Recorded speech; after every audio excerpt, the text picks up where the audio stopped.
ఓం నమ శివాయ. మనం పరమేశ్వరుడి యొక్క శాశ్వత అనే నామం గురించి తెలుసుకుంటూ, శ్రీశైలే పూరయిష్యామి కించిత్ కాలాదనంతరం అని వెంకటేశ్వర స్వామి శ్రీశైలంలో తిరుమల క్షేత్రాన్ని శ్రీశైలంగా చెప్పారు.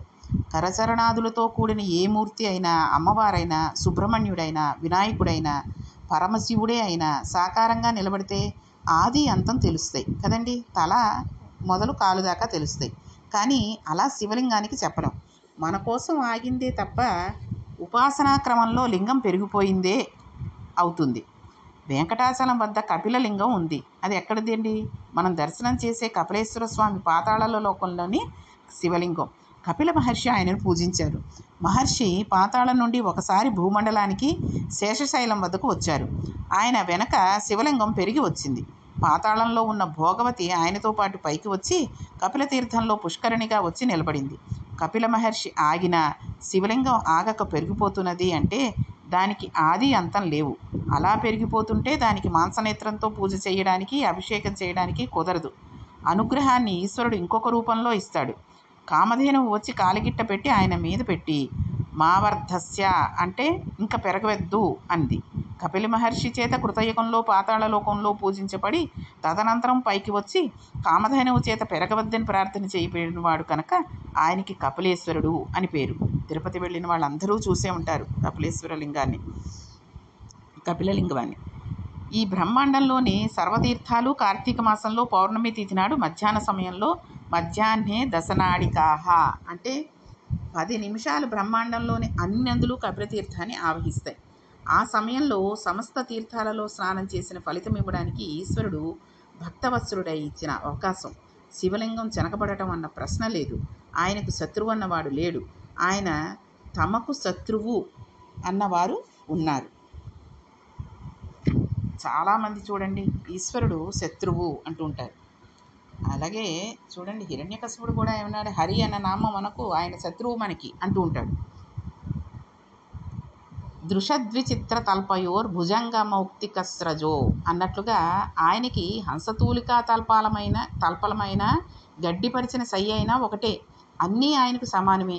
ఈశ్వరుడు శత్రువు అన్న భావన పెంచుకున్న వాడికి ఆయన శత్రువు. ఆయన వాడు శత్రువు కాదు, అలాంటి భావన పెట్టుకుని పాడైపోతున్నారని వారిని కూడా ఉద్ధరిస్తూ ఉంటాడు. సనాతన ధర్మంలో సంహార ప్రక్రియ కారుణ్యం.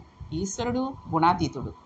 శ్రీరామచంద్రమూర్తి రావణుని కోపంతో చంపేశాడని రామాయణం చెబితే అంతకన్నా అన్యాయమైనటువంటి మాట ఇంకొకటి ఉండదు.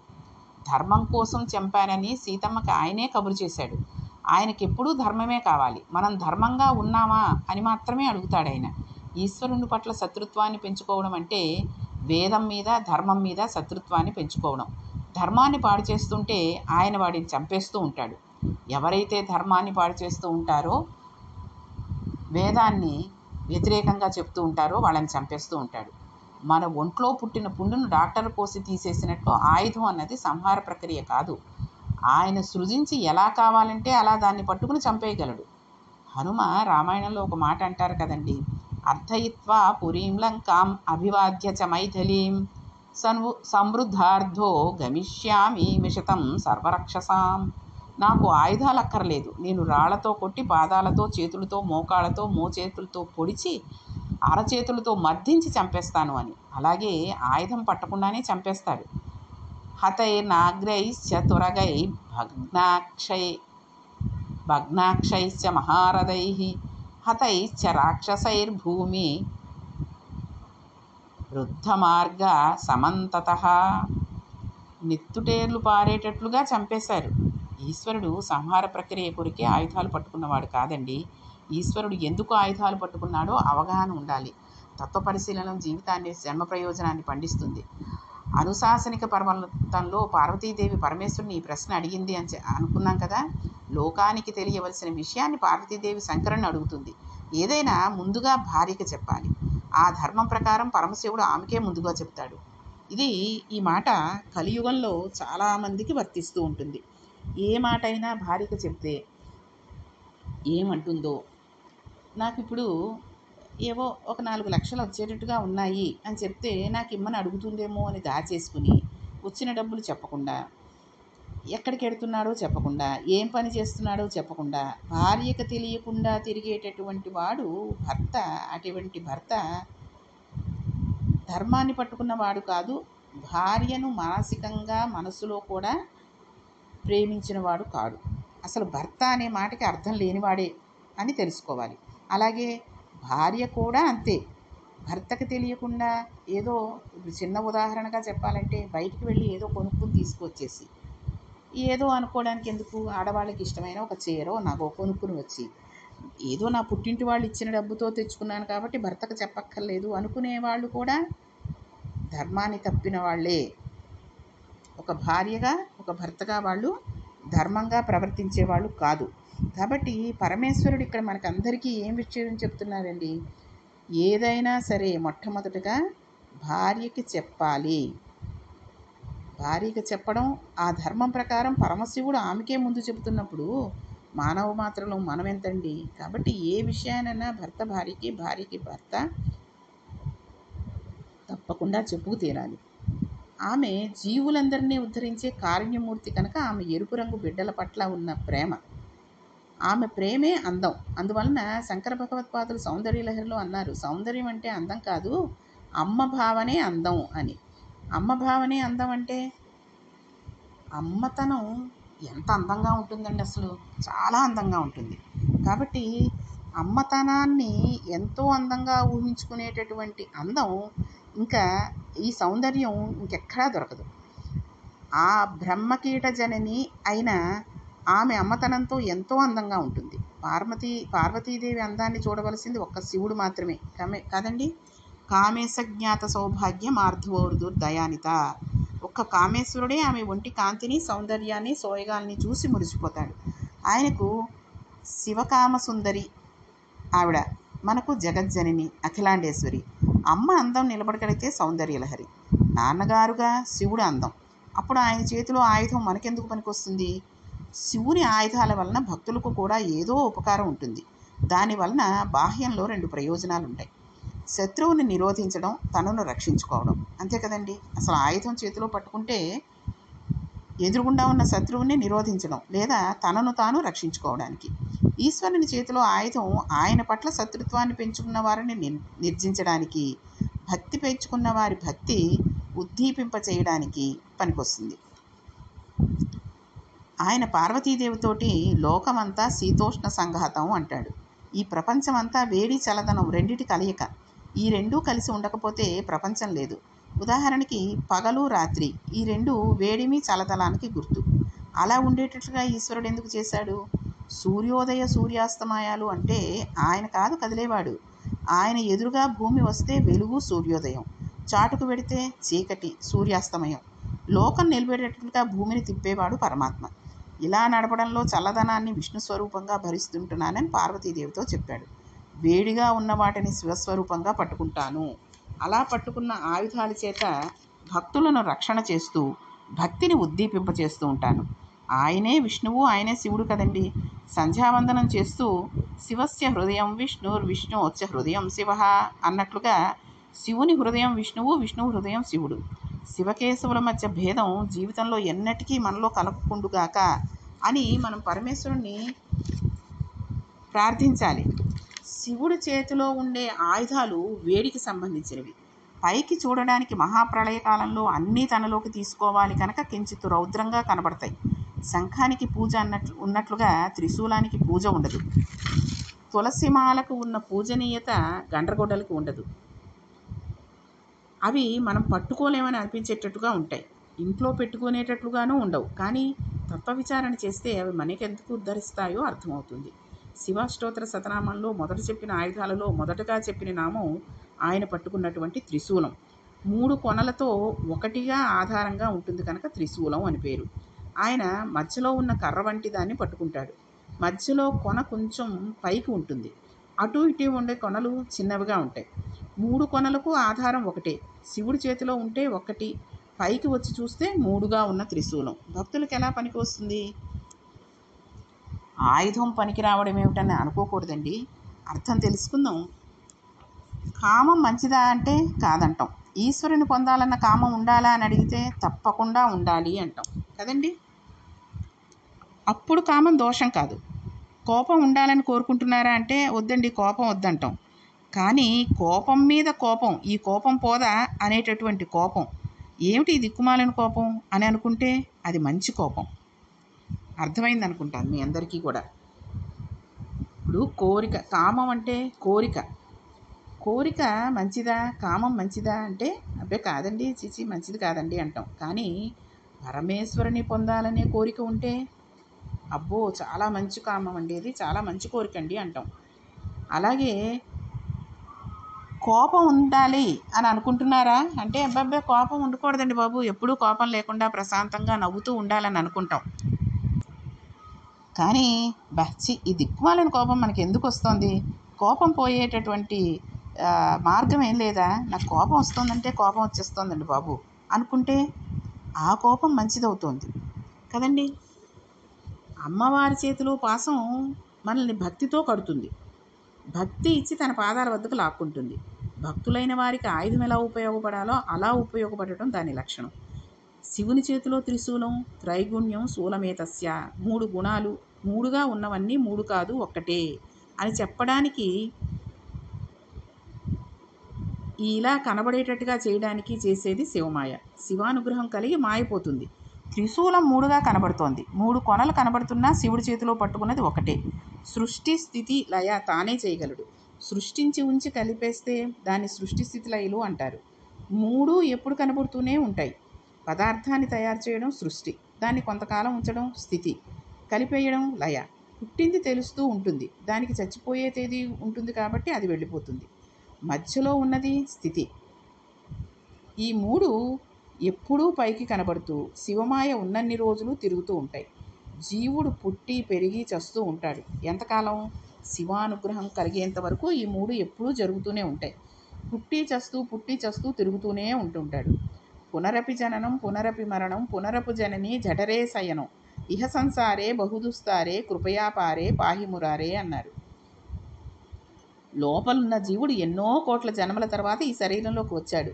గజేంద్ర మోక్షణంలో అంటాడు కదండి, ఏనుగు ఉపాధిలో, నానానేక యూధముల్ వనము లోనన్ పెద్ద కాలంబు సన్మానింపన్ దశలక్షల కోటి కరణి నాదుండునయ్యుండి మద్దానంభ పరిపుష్ట చందనలతాంతచ్చలాయం దండలేకి నీరాస ఇటలే వచ్చితి భయం బెట్లో కదే ఈశ్వర.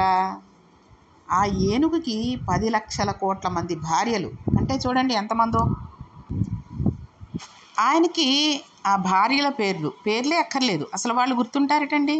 అంటే ఏనుగుకి అని కాదు, జీవుడు ఎన్ని జన్మలు ఎత్తాడో, ఎన్ని ఉపాధులలో జన్మలలోనూ అంతమంది భార్యలు ఉంటారు, తిరుగుతూనే ఉంటారు. ప్రయాణానికి ఉన్న లక్షణం విరామం కోరుతుంది కదండి. ఎంత సౌకర్యం ఇచ్చినా అలా తిరుగుతూ ఉందామని అనుకోదు. ఫ్లైట్లో వెళ్ళిపోతున్నాం అనుకోండి, రోజు ఫ్లైట్ తిరిగా అలా తిరుగుతూ ఉంటే హాయిగా ఉంది అనుకుంటామా? ఏం ప్రయాణం, ఇంటికి వెళ్ళి హాయిగా కాస్త స్నానం చేసి చక్కటి కాటన్ బట్టలు కట్టుకుని చల్లగా కాస్త పెరుగు అన్నం తిని మంచం మీద పడుకుంటే ఇన్నాళ్ళు ఈ ప్రయాణం చేసాం కానీ విసుగొచ్చేసింది, హాయిగా ఉందండి బాబు ఇంట్లో ఉంటే అనుకుంటాం. ఎంత సుఖాన్నిచ్చి ఏసీలో ఉండేటటువంటి ఫస్ట్ క్లాస్ టికెట్ తీసుకుని ప్రయాణం చేయాలన్నా కానీ ప్రయాణం చెయ్యలేం. కాస్త విశ్రాంతి కావాలని కోరుకుంటూ ఉంటాం. విరామం కోరుకోవడం జీవలక్షణం. జీవుడికి విరామం ఎప్పుడండి? శరీరం మారి శరీరంలోకి వెళ్ళేటప్పుడు విరామం ఉంటుందనుకోకూడదు. రవీంద్రనాథ్ ఠాగూర్ గీతాంజలిలో శరీరం మారడం ఎటువంటిదో చెబుతూ, తల్లి బిడ్డని ఒళ్ళో పడుకోబెట్టుకుని స్తన్యం ఇస్తూ ఒకవైపు స్తనంలో పాలు అయిపోయాక ఇంకొక స్తనంలోని పాలు ఇచ్చేందుకు మార్చుకునే విరామం ఎటువంటిదో ఈ శరీరం వదిలి ఇంకొక శరీరంలోకి మారడం అలాగే ఉంటుంది అంటాడు. మళ్ళీ శరీరంలోకి వెళ్లకుండా ఈశ్వరంలో కలిసిపోయినప్పుడు నిజమైన విరామం కావాలన్న ప్రశ్న మనిషి జన్మలో రావాలి. అప్పుడు పైన కనిపించిన 3 కాకుండా ఆయన చేతిలో ఉంచిన ఒకటి అంటే ఆ కర్ర లాంటిది చూస్తే జ్ఞాపకానికి వస్తుంది. 3టికి ఆధారమైన శూలాన్ని చేతితో పట్టుకున్నప్పుడు కొంత దాచాడు కదా. ఈశ్వరుడు కనపడకుండా నామరూపాత్మకమైన జగత్తు మాత్రమే కనపడటం తిరోధానం. ఇంద్రియ సుఖాలు అరిషడ్వర్గాలు అక్కడ పుడతాయి. అదే మధుకైటబులు. ఒక్క తేనె చుక్క కొరకు ఎన్నో చీమలు చేరుకుంటాయి ఆ తేనె చుక్క దగ్గరికి. ఒక్క మధువు చుక్క వరకు అనేక కీటకాలు పట్టినట్లు అలా ఒక్క నేనును ఆశ్రయించి ఎన్నో నాదులు ఉంటాయి. ఇదే మధుకైటకులు. అన్ని నేనులు పట్టుకున్నవాడు, తిరోధాన అనుగ్రహం ఇచ్చే పరమశివుడు. ఆ జ్ఞానం ఇస్తే శంకరుడు కనబడిన ప్రదేశం అంటూ ఏదీ ఉండదు. తమిళ దేశంలో అవ్వయ్యార్ అంటే తెలియని వారు ఉండరు. ఆమె పెళ్లి కాకుండా చాలామందికి తల్లిని కావాలని కోరుకుంటే గణపతి దయ వలన తమిళ దేశంలో అందరికీ తల్లి అయ్యింది. ఆమె పూజ చేసుకుంటుండగా చేరరాజు, సుందరనాయనారు ఇద్దరూ మేము గుర్రాల మీద కైలాసం పెడుతున్నాం, నీవు వస్తావా అని అడిగారు. ఆవిడ, నేను గణపతికి పూజ చేసుకుంటున్నాను, అయ్యాక వస్తాను, అంతవరకు ఉంటే ఉండండి, లేకపోతే వెళ్ళండి అంది. వాళ్ళు వెళ్ళిపోయారు. ఆమె గణపతితో, నీ పూజ కోసం ఉండిపోయాను, వాళ్ళు వెళ్ళిపోయారు, నన్ను కైలాసం చేరుస్తావా అని అడిగితే అలాగే అని తొండంతో పట్టుకుని ఆమెను కైలాసంలో కూర్చోబెట్టాడు. గణపతి కూర్చోబెట్టినప్పుడు శివుని వైపు పృష్ఠభాగం ఉండి ముందుకు చూస్తూ కూర్చుంది. శివపారిషదులు వచ్చి అలా కూర్చోకూడదు, శివుని వైపు పృష్ఠభాగం లేకుండా పక్కకు కూర్చోమని చెప్పారు. ఆమె, శివుడు లేని వైపు నా పృష్ఠభాగం మీరే పెట్టండి అన్నది. ఎటు తిప్పుతారు, ఎక్కడ శివుడు లేడు? ఉదయగ్రామము పానపట్టం అభిషేకోద ప్రవాహంబు వార్ధి ధరిద్వాంతము ధూప ధూమము జ్వలద్దీప ప్రభారాజి కౌముది తారానివహంబు అర్పిత సుమంబుల్గాదమోదర సౌఖ్యదమై సీతగభస్తి బింబ శివలింగముప్ప భ్రావీదిశన్. కాళహస్తీశ్వర మహత్యంలో ధూర్చటి అంటారు, అంతటా శివుడు ఉంటే ఎటువైపు ఆవిడ పృష్ఠభాగం పెట్టి కూర్చోగలరు అని. అది నోటితో చెప్పడం కాకుండా అంతటా ఉన్నది శివుడే అన్న స్థితికి ఎదిగిపోతే తాను కూడా శివుడే అయిపోతాడు. అంతర్బహిశ్చ తత్స్వరం వ్యాప్త నారాయణ శివ, తాను కూడా బ్రహ్మలో ఒకటవుతాడు.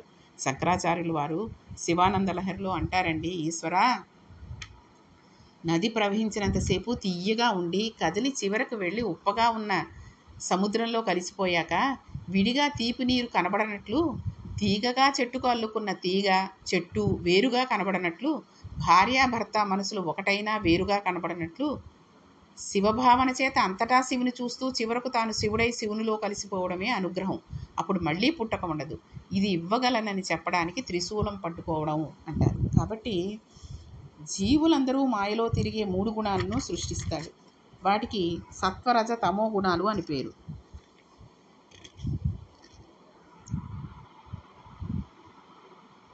భాగవతంలో చెప్పినట్లు దారాలే పంచె అయినట్లు, పంచె వేరు దారాలు వేరుగా కనబడనట్లు ఈశ్వరుడు లేని జగత్తు లేదు. జగత్తు ఎలా కనబడుతోంది? మహాభారతంలో అనుశాసనిక పర్వంలో మార్కండేయ మహర్షి ధర్మవ్యాధునికి అద్భుతమైన బోధ చేస్తాడండి. ఈ గుణాలు, వాటి మాయా అవి ఎందుకు తెలుసుకోవాలో చెబుతాడాయన. సత్వం మంచిదిగా కనబడుతుంది, కానీ అది ఉత్తర క్షణం ఉపకారం చేసి ఈశ్వరంలో కలిగేటటువంటిది కాదు. మనం భారతంలో చెబుతారు అన్నప్పుడు మనకి కూడా, నాకు కూడా అనిపిస్తుంది, ఎప్పుడు భారతం మొదలెట్టేద్దామా, ఎప్పుడు మీ అందరికీ మళ్ళీ ఇవన్నీ విశదీకరించి చెబుతామా అనిపిస్తూ ఉంటుంది. కాబట్టి మనం భారతంలో అనుశాసనిక పర్వంలో మళ్ళీ ఇవన్నీ గుర్తు చేసుకుందాం. రామకృష్ణ పరమహంస ఒక ఆఖ్యానాన్ని చెప్పేవారు. ఒక వ్యాపారస్తుడు ధనాన్ని నడుముకి కట్టుకుని అరణ్యంలో వెళ్ళిపోతున్నాడు. 3 దొంగలు పసిగట్టి ఆయన ఒక చెట్టు కిందకు తీసుకువెళ్ళి డబ్బంతా లాగేసుకున్నారు. ఆయన ఏడుస్తుంటే 3 దొంగలలో ఒకడు ఆ వ్యక్తిని అలా విడిచిపెడితే ఊళ్ళోకి వెళ్ళి రక్షక భటులకి మన గురించి చెబితే వాళ్ళు పట్టుకుంటారు, అందువల్ల చంపేద్దామని అన్నాడు. రెండో దొంగ, మనం అతని వద్ద నుండి చాలా డబ్బు దొంగతనం చేశాం, వాడికి పాకడానికి కూడా వీలు లేకుండా కాళ్ళు చేతులు కట్టేసి పెడదామన్నాడు. అయినా వీడు బతికి వాళ్ళు ఊరు పెడితే వాడి అదృష్టం, కదలనందువలన ఏపులో వచ్చి తినేస్తే వాడి కర్మ, చంపడం ఎందుకు అన్నాడు. మూడో దొంగ ఏమీ అనలేదు, మౌనంగా ఉన్నాడు. సరే కట్టేద్దామని తాడు తీసుకువచ్చి కట్టేశారు. అరవకుండా నోట్లో బట్టలు కుక్కారు. మాట్లాడడానికి లేదు. 3 దొంగలు వెళ్ళిపోయారు. 1 గంట తర్వాత ఏమేమి మాట్లాడిన దొంగ తిరిగి వచ్చి అతనితో, నీ డబ్బంతా దొంగిలించావు, నువ్వు బతికి ఉండడమే అదృష్టం, నీకు ఒక ఉపకారం చేస్తాను, నిన్ను మీ ఊరు వెళ్ళే దారి వరకు తీసుకువెళ్ళి వదిలేస్తాను, ఇలా ఉంటే చచ్చిపోతావు అని తాళ్ళు విప్పేశాడు. చెయ్యి పట్టుకుని మార్గం దాకా తీసుకువెళ్ళి వదిలిపెట్టాడు. ధనవంతుడు దొంగతో, నీవు చాలా మంచివాడిలా ఉన్నావు, నా డబ్బు తిరిగి ఇవ్వద్దు, కానీ మా ఇల్లు రహదారికి దగ్గరే, వచ్చి కొంచెం మంచినీళ్ళు తీసుకుని వెళ్ళు అన్నాడు. దొంగ ఆ దారి మీదకు వస్తే పోలీసులు పట్టుకుంటారు, నీవు వెళ్ళిపో అని అడవిలోకి వెళ్ళిపోయాడు. చంపేద్దామని అనుకున్న వాడిది తమో గుణం, చంపవద్దు వదిలేసి వదిలేద్దాం అనుకున్న వాడిది రజోగుణం, దారి చూపించి అడవిలోకి వెళ్ళిన వాడిది సత్వగుణం. ఈ మూడింటిని గురించి ఎప్పుడూ ఉపనిషత్తు చెబుతూ ఉంటుంది. ఇవి ఎప్పుడూ మారిపోతూ ఉంటాయి. సత్వగుణం నుండి రజోగుణంలోకి అంటే ఏదో కోరికలోకి పెడుతూ ఉంటారు. నిద్ర తమోగుణం, సత్వగుణం నిర్మలంగా ఉంచుతుంది. అలా నిర్మలంగా ఉంచింది కదా అని అది ఈశ్వరంలో కలపదు. అంతే కదండి. మనం పడుకుని ఉన్నామనుకోండి, ఈశ్వరుడి స్థితిలోకి, ఈశ్వరుడి దగ్గరికి వెళ్ళిపోతామా? ఆ స్థితిని దాటితే శుద్ధ సత్వగుణం అంటారు. దాన్ని త్రిగుణాతీత స్థితి అంటారు. మనకు మనమే పరిశీలన చేసుకోవాలి కానీ ఉద్వేగపడిపోకుండా ప్రశాంతంగా ఉల్లాసంగా ఎప్పుడూ ఏదో కోరిక పెట్టుకోకుండా తృప్తితో సంతోషంతో మనకేది లేదు అనేటటువంటి చిరునవ్వుతో ఒక్క రోజులో ఎంతసేపు ఉండగలమండి? అలా మనసును పరిశీలన చేసుకోవాలి. అది ఈ త్రిశూలం పట్టుకునేటటువంటి పరమేశ్వరుడు ఆయుధంగా పట్టుకున్నటువంటి దానికి అర్థం. కాబట్టి రేపు ఆ ఆయుధాల యొక్క ఇంకొన్ని విషయాలను తెలుసుకుంటూ ఈరోజు పారాయణను ముగిద్దాం. ఓం నమః పార్వతీపతియే హర హర మహాదేవ శంభో శంకర.